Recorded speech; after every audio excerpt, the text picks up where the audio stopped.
Show.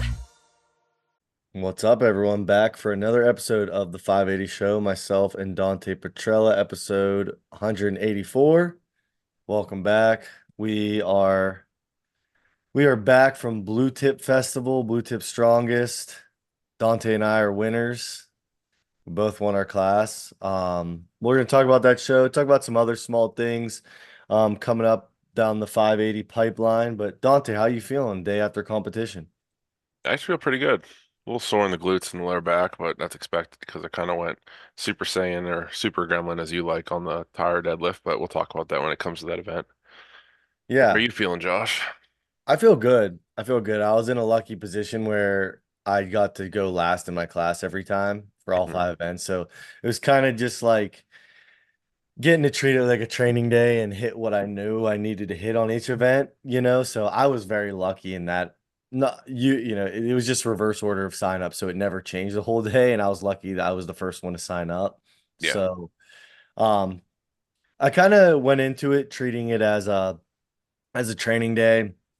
I got invited to PSL in 3 weeks. Luckily, three of the five events yesterday were like very, very similar to PSL 80s, which Hmm. you'll be streaming as well, which is pretty cool.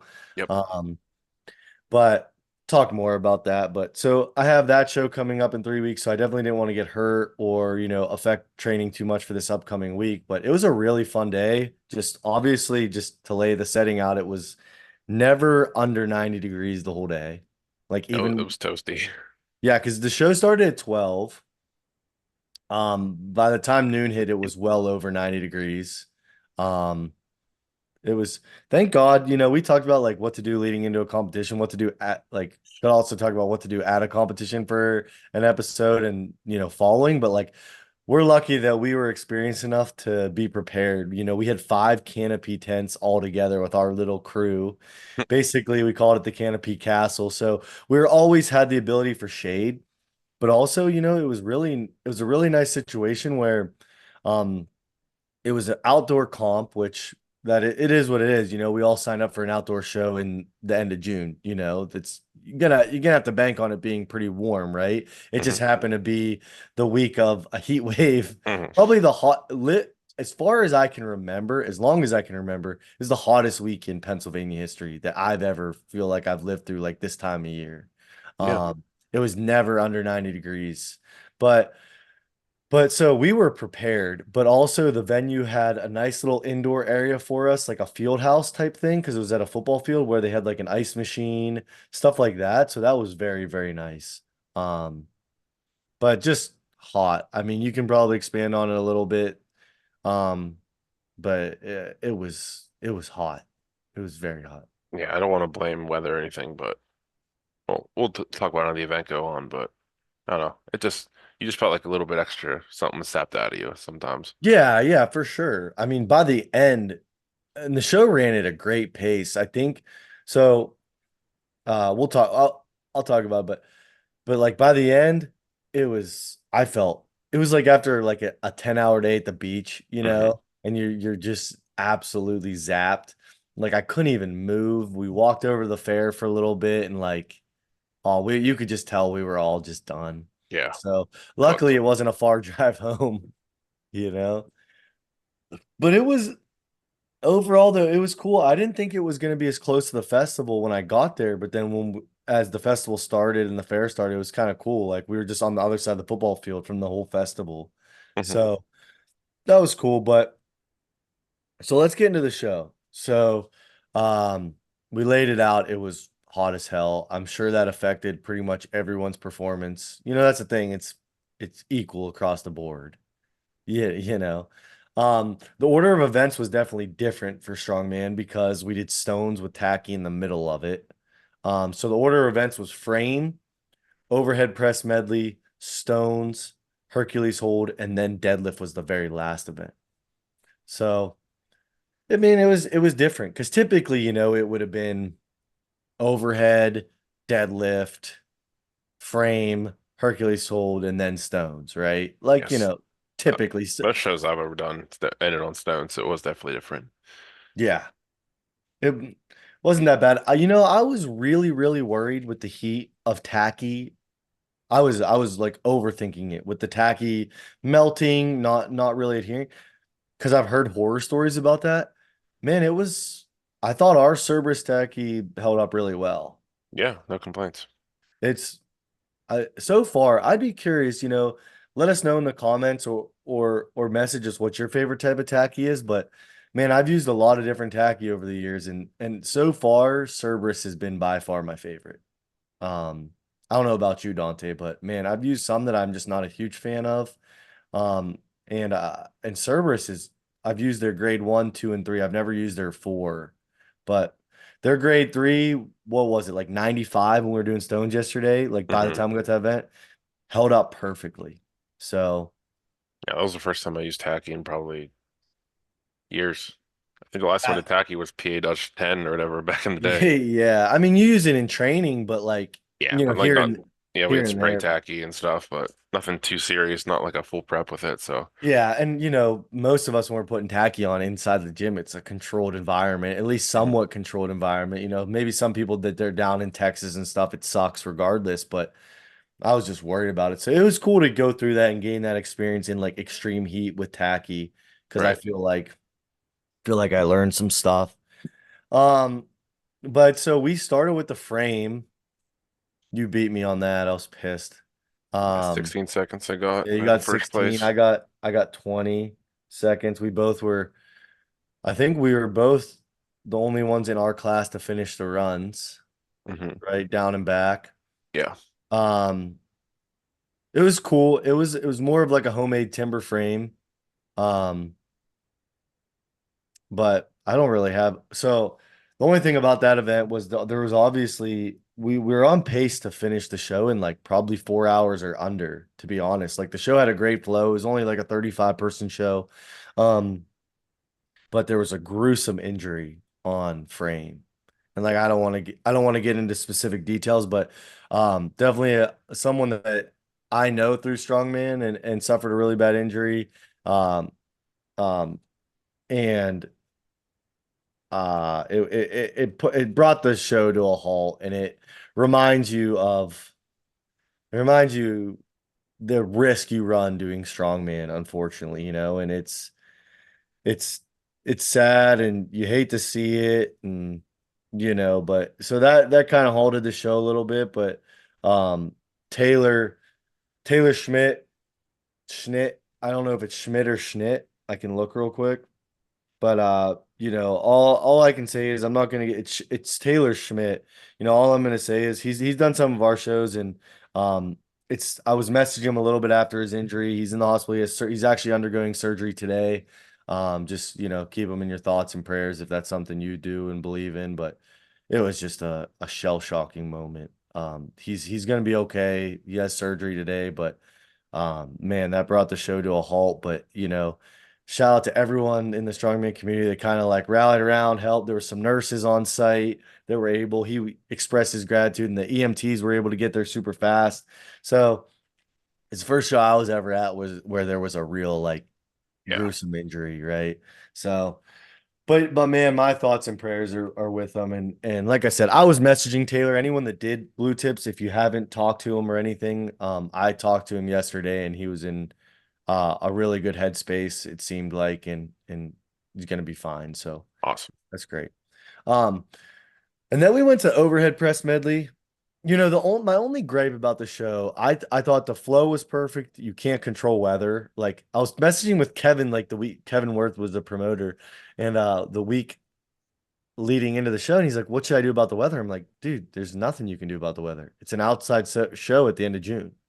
Like, unless you can build like a c- like climate controlled dome for us, there's Yeah, nothing you can do." And the only thing I'll say that I guess I would change about the show is like some of the surfaces were like a little slanted, which Kevin knows, but I'll say Kevin made the most of what he had with because he had a super big hurdle. Anyone that did blue tips, if you don't know, because Kevin didn't make excuses, didn't complain. where we competed, we were actually supposed to be like way closer to the festival, like over in this little like field type area that the township had. And they basically told him like less than a month out, like, hey, you can't do it there anymore for whatever reason. So he had to think on the fly and come up with this, and it was like perfect for, what he had at his disposal. We really made it work. Hmm. Um, but yeah, that's the only thing I would really change. But we did the overhead press medley. Um, I did fine. I definitely could feel that slope a little bit. I think that with the heat definitely hindered some people's performances. Like I know for you, Dante, like you're clean, your axle, that's something that's typically there, especially to clean, but you Hmm. could just tell like slipping. Man, I don't want to make excuses. It's just felt weird. I think my lats were too tight, possibly too, because that's usually if my lats are tight, I stretch them out a little bit and I can get that clean. Like that transition from chest to this mode, that's where I usually follow that. But I don't want to make excuses. It just wasn't there. I felt like the no, strength it's was not. there. I mean, My it's sandbag and keg was the best it's ever been. for sure. And that's crazy because the sandbag was actually a pretty heavy sandbag for a press. So the overhead press medley was we had to press a sandbag for 1 rep, a keg for 1 rep, and then an axle clean and then press away for the remainder of the minute. And your sandbag was what, 200 or 220? 220, I think it was heavier Two, than the Arnold one was, and I was yeah, struggling during the 220. Arnold Yeah, prep. it was 220, and I'm like, that's a pretty heavy sandbag, to be honest, to press. I mean, it was a nice sandbag. Like, it was nice and tightly packed. Hmm. Like, it had a little bit, it's about how you would want it if you're going to press it, right? But that's a pretty heavy sandbag press. And then your axle wasn't that heavy, but being the third implement and I know you're not making excuses, right? But it's just the reality is, like I've mentioned, it was 95 degrees and it was humid and there wasn't a cloud in the sky. So, we're doing it baking in the sun. At least we got our base tans going for our trip to the Yeah. beach. Now I'm not gonna have to worry about getting fried the first day. I still probably still will, um but so I mean, was there anything that you wanted to share about that event? I didn't have much. Mine was for my class, I thought that was a super light medley. Like it was weird because the sandbag jumped from 132 up to 220 for the next class, for you guys. Like my sandbag was only 132 to press, which, that's very, very light. Yeah. My first time pressing a keg in comp. I know you've got to do it before. Um, so I was excited that I got to learn that a little bit, you know, but was there anything that you wanted to add about it? No, I did think the weights were a little weird. I'm a, because I'm used to seeing 231s and 265s in the same weights rather Yeah, than yeah. 200 and 231s. But I mean, it's all variable. It doesn't really matter because everyone's in the same weights in that class. That was the only thing that I thought about it was just some of the weights just didn't look well, they were different from what I was used to seeing, rather. Yeah. Yeah. And it's probably something that we'll have to deal with. Like if we take Bridge or Polar Express to other places, you don't want to take 15 sandbags to Yeah, so he's doing it at a festival. It's more of like a local show. So probably doing it with the sandbags that he has at his disposal without taking too much equipment. That's the thing about going to another venue versus having it at a gym is like you have to really find that Goldilocks zone with not taking, not killing yourself with taking it there and back, but making sure you have everything you need, right? And having agreed. an equal weight matrix. So, I mean, that press medley was on too, it was the grade was a little too sloped for sure, but everyone had to do it. That at the end of the day, that's the reality. Um, and then we went on to the stone loading medley. This is where we had some drama and uh um we my run was fine. Like I said, I got to play around with that tacky. It was we were loading to like just so if you know what like a 55 barrel drum is, just a standard like steel drum, that's what we were loading stones to. So it was kind of a nice change of pace because you wasn't like a typical like stone load that you'll see at a show. It was definitely a lower load, probably like 38 to 40 inches. Um, but um definitely probably would recommend having like something different to load to just because I think those things got beat up by the end. Hmm. Um, but I mean, what do you think of that event? I didn't mind it. I think my biggest thing that I struggled with, besides trying to balance the stones on the keg, but I went shirtless. I used to training shirtless and trying to one motion stone. I didn't wipe the sweat off from my stomach, so I Uh, had to like as I picked it and tried to like rotate it up, it slipped a little bit, so I had to re-catch it like midair a little bit on some of them. But the third one or fourth one I adapted to it. But I think that was my biggest mistake was, you're all sticky on your arms and stuff, but like when your belly's sweaty on those, some of those stones are pretty slick. So I wasn't able to get that one motion because it just was sliding down my stomach. So yeah, I think if I can go back and change that, I just put on like a shitty shirt or something. that's what I like to do. Um, but I looked up the dimensions for that 55-gallon drum that we used yesterday, and it's only a 34.5-inch load. Yeah, I thought it was pretty low. So that's what we loaded to. I will say like the one thing I guess I would change about that, I don't even know if I would change. I guess I misspoke. I wouldn't change. I don't know if I would change the drums, but I would change the roll. So I guess we didn't really say it. We kind of alluded to it, but so we had to load the stone, but then we also had to make sure that the stone was stabilized and the hole was pretty small. Like the little cutout hole at the top of the stone, like to stabilize it. When typically I think a show would kind of have like the spotter like kind of go around as long as it loads, as long as you have it on top, then you just go to the next stone. Well, this one was like really tricky because they were starting to like kind of break and they were slanted. So the stone really never stabilized. So it was kind of hard. Like, some people were going, some people were kind of spending the extra 10 seconds letting it. So I think that's really all I would change. It's a Hmm. cool twist. I would probably just have the spotter like as soon as you have it, just grab it, and then go to the next stone. Right. Um, like I said, it's a different event. Still, it's something new every time. Like every show you go to, you learn something new. Um, then we had the Hercules hold. Um, it was, I thought it was very, very similar to our Hercules hold. I know we talked about it, Dante, but I thought it was like weight distribution wise, it was a pretty tough Hercules hold, I thought. Yeah. Um, your class pretty much, you guys all pretty much got to do like kind of repicks because it like started to get a little iffy with like the like offloading into your hand. So you guys kind of like shout out to the judges for making like it right for you guys. Hmm. But my class was fine. I think everyone got Her- an option to repick it pretty much if we dropped right away because I think they got a volunteer from the spectators to come help out because it was getting so heavy and lopsided. Yeah, yeah. So, So that's always a hard event to kind of like offload evenly, like the Hercules hold. I think it's an awesome event in strongman. I was happy I got to do it because I haven't done that I've had it at my shows, but our shows, but I haven't personally got to do it in a while. So it's cool, just a little more experience to gain in right. that event. Um, I didn't really have anything crazy about that. I thought the most creative thing he did was put the blue tip. So it's called the Blue Tip Festival in Wadsworth, Ohio, and it's like a big festival. I don't know if they used to make blue tip matches there or whatever. I'm assuming that's what it was, or they still do. But they have a big festival and they have like a big match that's lit over the town. Well, Kevin made the Hercules hold like pillars. He made them blue tip matches. So that was a cool little. I thought that was a cool little I'm just a sucker for little stuff like that promoters do and make it, add to that little experience, like make it look cooler for the athletes.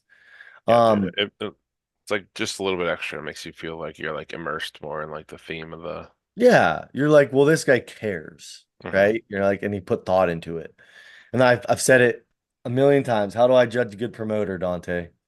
You've probably heard me say it, right? If Yeah, they care, if they if they care. care. That's if the promoter gives a shit, it's probably going to be a good show. So, that proved again yesterday. And then the final event was truck tire deadlift. So definitely weird doing deadlift last at a show. And there's no right or wrong way to do strongman. That's the beauty of it. But for me, I think it was probably the first time I've ever done a deadlift last. Um, Kind of cool setup with the tires. Um, Felt like a 17 or 18-inch deadlift once the whip was out, but it was starting at like a 15-inch height. Um, so I thought it felt cool. But so going into this, just to lay it all out, there was two guys tied for first. Dante was in sole possession of third. He was 1 point behind first and second. So was second to last to go in his class. One of the guys that was in first got to go after him. So Dante had to go all out. But Hmm. he had one of those awesome sets that was just like blackout, like let's go. He pulled 12 reps, Yeah, 13 reps, it's 12 12 reps to reps 650. with 650. Next closest in his class was 5. So he won that event, ended up winning on a tiebreaker. So that's how Dante won the show. Went to a count back. To be fair, Dante won on the count back.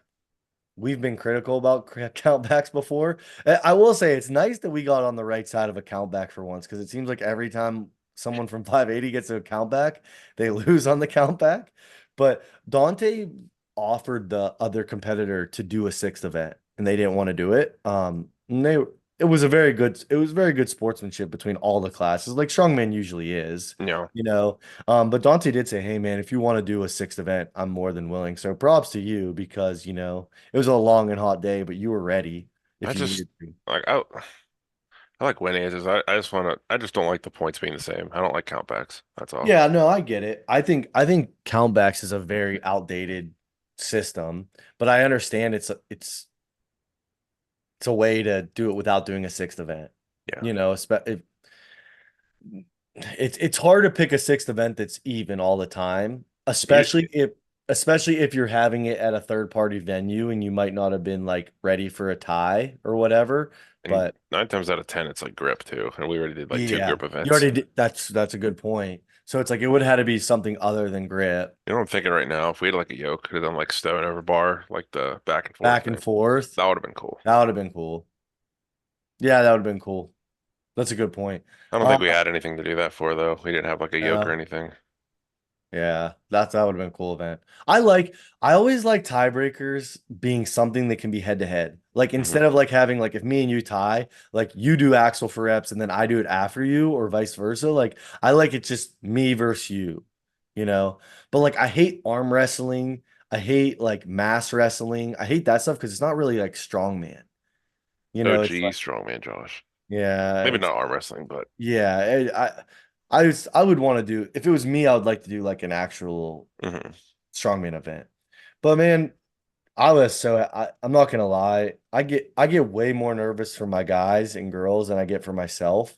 And like I was a wreck before Dante was going on deadlift. Like I don't know why that was the most nervous I was for a strongman comp in a while before you going on deadlift. But props to you, man. You went I to that. just I just had to go to that place. I just kept telling myself I'm the best deadlifter in this entire place because I knew Anthony was a fairly good deadlifter too. I just didn't know like how good his deadlift was. Yeah, So he's a I had really dude. I had, He honestly, he's a really good competitor, and I thought you two together, and honestly, Josh Jacobs yeah, too. Jacobs too. Not to be disguised with NFL running back, but Josh Jacobs got third in your class, and it was 19, 19, 18 for your guys' class. So it was back and forth all day. So the podium was made up of 1 point between 3 guys.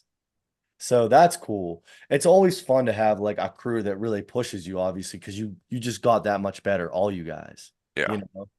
So yeah, man, I was just God, I was talking to Julia before. I was texting Allie. I was texting people. I'm like, I'm just so nervous. I know he's ready, but I'm so nervous. I got like I think Julia got a really good picture of me screaming at you in the Yeah, background. it's on I there. need to I need to find that one, um but no, it was man, it was a fun day. You always, like what did you I'm putting you on the spot here, but we're on a podcast, so we got to talk about it. But did you like off the top, sometimes it takes me time to reflect, but did you learn anything like right off the top yesterday? I mean, like for example, like me, I mean, definitely like outdoor hot weather preparedness for competitions, like just Yep. being more prepared. I was pretty proud of us because I think as a crew, me, you, EJ competed. I really haven't even talked about that yet, but he was in my class and he got second by a good margin in our class. Um, but I was proud of our preparedness. I think we've come a long way with our experience in strongman now is like, we're the guys that are over prepared, which is great. That's Yeah. always the best part Like I now said, is we made tent city. yeah. And it's Yeah, like we each brought a cooler, we each brought a bunch of snacks, a bunch of we had water. we had our ices, we had methods to dry our shirts in between events so we could still wear our competition shirt, but it wouldn't be completely soaked. Um, just little tips and tricks you kind of learn on the way. Like we had our tacky cool for the whole day until it was time to put on. When Hmm. some people, leave it out in the sun and then it's ruined by the time, it's actually time to do it. Little stuff like that. And probably I'm trying to think some other stuff I learned too. Oh, one thing I'm going to implement for our summer show that's a cheap, easy thing. They had popsicles for all the competitors. Yeah, So at that was Bridge, I'm huge. That was at huge. Bridge, I'm gonna have a cooler of Dude, popsicles for when all the Crystal came competitors. up at the very end with that popsicle and I first Oh, tasted that, it felt heavenly, dude. yeah. I mean, popsicles are cheap for like a bag of like 1,000. Yeah, And dude, it's just this feels so good after like a long day of in the sun and just I had five, killing I your had body. five popsicles.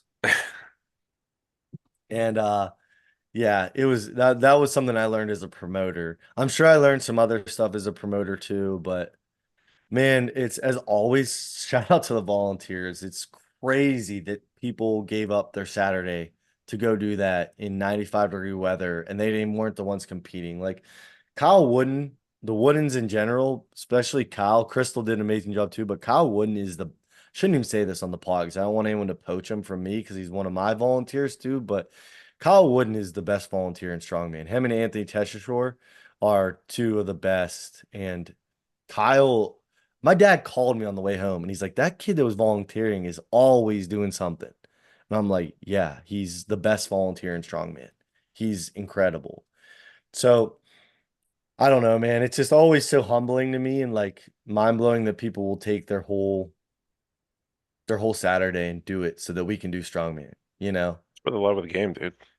Yeah, and it's You got to like pay it forward every once in a while if you want to keep it going. yeah, and I know we all have too, but like I really recommend people, if there's a show around your house, even if you're not affiliated with that gym or that promoter, reach out and be like, "Hey man, I'm not competing, but do you need a hand?" And I'm sure they'll appreciate it.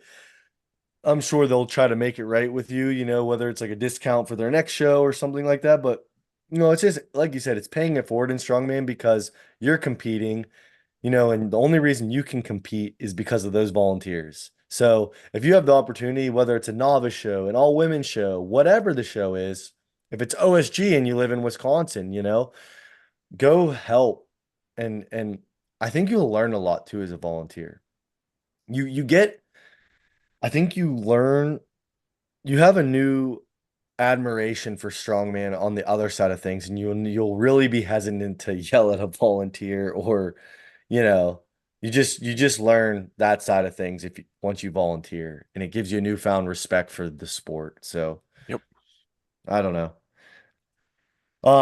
Anything else from Blue Tips? No, it's a fun time with the family and the crew. Vlog will be released probably Wednesday. Yeah, so we got a big schedule this week. We got our the 580 network is back in full in force. So definitely make sure if you can, please be subscribed to our 580 Barbell YouTube channel. We're getting close to the 1,000 subs, which is the big number on YouTube. We're in the 700. So if you can, if you can subscribe, that would be amazing. Um, we are at 733 subscribers. We release the podcast there every week, obviously, but we do other videos and stuff like that, competition vlogs. So we got the podcast, obviously Sunday night, every Sunday night. We have our Battle of the Bridge, the full little competition highlight reel Monday morning, right? Hmm. What do you say? The Blue Tips vlog Wednesday? Tuesday or Wednesday, probably. Okay. So I mean, man, we're cooking. We're cooking. Maybe Tuesday. We'll just keep the trend going. Just every single day. Yeah. Yeah, so that's really it. So, and then also, so this is another announcement. September 7th, we'll be hosting our first ever powerlifting meet at 580 Barbell. It's sanctioned through RPS, Revolution Powerlifting Syndicate, which I love. And I just want to say the reason I picked the RPS to sanction a competition for powerlifting. So I've ran two powerlifting competitions through RPS before when I was in college and when I powerlifted. I've done all RPS meets and they've been awesome. Um, but the main reason is the RPS really seems like a federation that's really for the lifters. And when you sign up for our meet, you will pay a one-time fee and that's it. It'll be $100 to do a meet, which is very, very standard, actually probably on the lower end of what it is, but there's no membership fee. So what you pay is what you pay right at the thing. You don't have to buy a RPS membership fee. You don't have to do anything like that. It's just come compete. It's sanctioned. It's calibrated plates. Everything goes into open powerlifting still. It all counts. Um, it's amazing. They keep all the records right on their website. So if you go to revolutionpowerlifting.com, you'll see this RPS Legion, which I love the name because we're obviously below a Legion, but I just think it's a cool name. Um, is right up there for September 7th. Signups are not live yet. But as soon as we have the entry form ready, we will go ahead and probably this week, Dante, put that on the calendar as well. Probably like by Friday Got it. signups will be live. So by the time you're listening, signups might be live, but it's only gonna be 40 lifters. We're gonna keep it nice and small, just a morning session. Try to keep it very timely. It'll be cool. We got the hog mode training guys helping out with judging and everything like that. So we're gonna host this every fall. So we're gonna make it an annual thing. So come on out, powerlift. I'm gonna do it. Dante's gonna do it. We're gonna sell it out pretty fast. So Yeah, and Hogma does run a good show. I saw their first push-pull meet they did, and pretty good judges, pretty good event. So yeah, it's gonna be great. It's gonna be really good. And just because, yeah, could we have 50, 60, 80 lifters? Sure, we could. But we're not I I'm a fan of let's just take what we can get right now. Let's do 40, sell it out, have a good day, and then every year maybe we'll build onto that. But I'd rather take less than more the first year. So if you are interested in doing it, I know the Hogmo guys are going to be blasting it out. Once we get the graphic made and the event page, we'll be posting more. But and then Polar Express will most likely it's 99% will be on December 14th. That's Saturday. So we'll announce the events probably in the next 2 or 3 weeks. We need to get a venue wrapped up. It's not going to be a 580 barbell this year. So we need to get our venue set and ready to go. So, um, yeah, that's really it. We will see you guys next week. Dante, you have anything else? Anything you want to announce? What's on the live stream schedule? PSL next in Maryland Strongest, all in Yeah, so July. so yeah, so you're live streaming the next two comps I'm doing. Yeah, That's kind of cool. no correlation at all, but Yeah, so PSL 80s, I'll be there. That's July 13th. Dante will be live streaming that. And then we go to Maryland Strongest and then we go to Ocean City. So we'll do some eating challenges when we're in Ocean City again. Maybe do some videos there. probably might need some redemption on that ice cream. Oh, I'm not doing that ice cream challenge again. If you guys want to watch us, We'll have some new faces this year. if you want to watch us fail miserably at an eating challenge, go watch Justine's ice cream challenge. It's in Ocean City. No one's finished it since 2019. Dante and I both tried it. I think we Oh, the both. guy did say that someone finished it like the week Oh, before. really? Yeah, he said like some 17-year-old just did it in like 7 minutes. That's crazy. But we did get redemption on some other eating challenges. So that's all on our YouTube. Like that's what I'm saying. We have some cool videos up there like that. We have competition ones, we have podcasts, we have just funny ones like that. So we still got to try to go after Joey Chestnut's hot dog record, but We'll do it. not for another 3 weeks. I got to make weight Yeah, by 12. let's get through the beach first. Yeah.